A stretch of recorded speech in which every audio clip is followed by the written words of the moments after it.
Now, if you really want to make a big difference in your kitchen, you can change your countertops.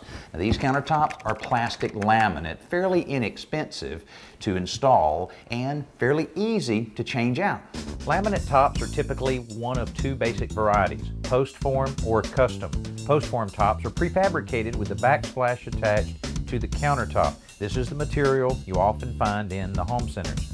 These sections are simply cut to the desired length in a fabrication shop, then attached to the cabinets with screws from the underside. Corners for the post form require two miter cuts, which are clamped together at installation. Custom laminate tops offer more flexibility because plywood is used to build the top to any dimension needed before laminate is glued on top of it. The backsplash for a custom top is a separate piece of wood, again with laminate glued over it.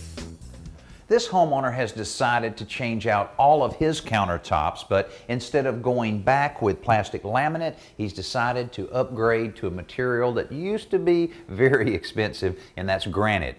Now, granite is a lot less costly now because of the newer machinery that's being used to fabricate it, makes it less labor intensive, which makes it a lot more reasonable and an option for many homeowners that would have never considered putting granite in their kitchens. The next step in this kitchen is to remove the old tops to make way for the new. Cutting the caulk seal around the tops and backsplashes makes removing them even easier and minimizes any damage to the surrounding walls. It's also important to thoroughly disconnect the sink's plumbing before removing it and the countertop around it. Granite typically arrives on a project with all of the fabricating done. That means the slabs can be set in place for a dry fit right away. The installers want to be sure the layout works with the existing cabinets and that all of the slabs are level.